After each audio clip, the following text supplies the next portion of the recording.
আগামী বৃহস্পতিবার 10 মুহররম আল্লাহর হাবিব সাল্লাল্লাহু আলাইহি সাল্লাম বলেন, সিয়ামু ইয়াউমু আশুরা আহতাসিবু আলাল্লাহ আইয়ুকাফিরা সানাতাল্লাতী ক্বাবলাহু।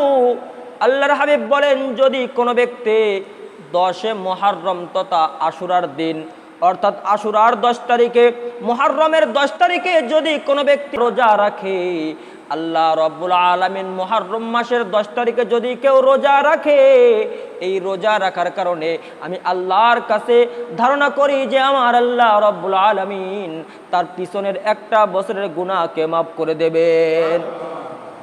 10 মুহররমের দাম আছে কি নাই? অন্য হাদিসের ভিতরে আল্লাহর হাবিব বলেন, সুমু ইয়াউমু আশুরা, তোমরা আশুরার দিন রোজা রাখো। কেন তোমরা রোজা রাখবা? আল্লাহর হাবিব যখন হিজরত করে মদিনায় গেলেন, যাওয়ার পরে দেখেন ইহুদিরা রোজা রাখে।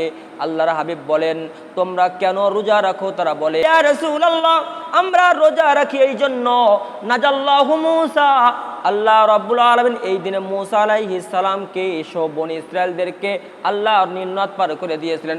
এই দিনে আল্লাহ ইউনূস আলাইহিস সালামকে মাছের পেট থেকে রক্ষা করেছিলেন। এই দিনে আল্লাহ দুনিয়া সৃষ্টি করেছেন।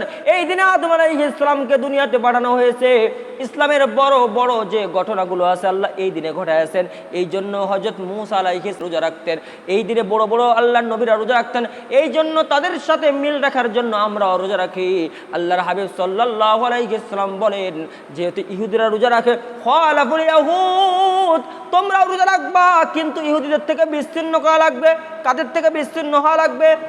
যেহেতু 3টার সময় নামাজ পড়া নিষেধ। যখন সূর্য আকাশে ওঠে তখন ইহুদিরা তারা ওই সূর্যের পূজা করে। যখন সূর্য মাথার উপরে চলে আসে ইহুদিরা সূর্যের পূজা করে।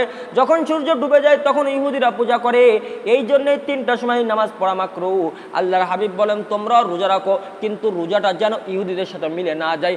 এই জন্য ক্বাবলাহু ইয়াওমান আও বাদাহু ইয়াওমান, তোমরা আগে একদিন রোজা রাখো অথবা পরে একদিন রোজা রাখো।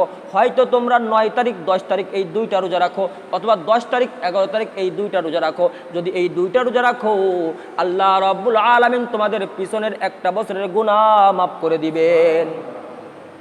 অন্য হাদিসের ভিতরে আল্লাহর হাবিব বলেন, আফদালুস সিয়াম ইনদাল্লাহ বা'দা রমাদান, আল্লাহর হাবিব বলেন রমজান মাসের পরে যত রোজা আছে, রমজান বাদ দিয়ে যত রোজা আছে, সমস্ত রোজার থেকে আল্লাহ রাব্বুল আলামিন সমস্ত রোজার ভিতরে সেরা রোজা বানিয়েছেন আল্লাহ রাব্বুল আলামিন মুহররমের রোজাকে। সুবহানাল্লাহ। সমস্ত রোজার ভিতরে শ্রেষ্ঠ রোজা কোনটা? মুহররম। তারপরও যেহেতু এইবার বৃহস্পতিবার পড়তেছে, আল্লাহর হাবিব বৃহস্পতিবার রোজা রাখতেন। সুবহানাল্লাহ। কেন? 2টা দিন পৃথিবীর মানুষের আমলকে আল্লাহর কাছে পেশ করা হয়। কয় দিন? সোমবার দিন আর বৃহস্পতিবার দিন। এই জন্য আল্লাহর হাবিব বলেন এই 2টা দিন নবী রোজা রাখতেন। এই জন্য বৃহস্পতিবার যদি রোজা রাখা হয় তাহলে আমাদের আমল নামা যে আল্লাহর কাছে যাবে, কি অবস্থায় যাবে? রোজা অবস্থায়। অর্থাৎ আল্লাহ রাব্বুল আলামিনের কাছে যখন রোজা অবস্থায় যাবে, আল্লাহ রাব্বুল আলামিন রোজাদারদেরকে পছন্দ করেন। সুবহানাল্লাহ। আল্লাহ বলেন সমস্ত আমলের প্রতিদান আল্লাহ লিখে রাখছেন, কিন্তু রোজার প্রতিদান আল্লাহ নিজে বলেন নাই। কারণ কি? আল্লাহ বলেন বান্দা যখন রোজা রাখে, আমার জন্য রোজা রাখে, আর এর প্রতিদান আমি আল্লাহ নিজেই দান করবো। সুবহানাল্লাহ।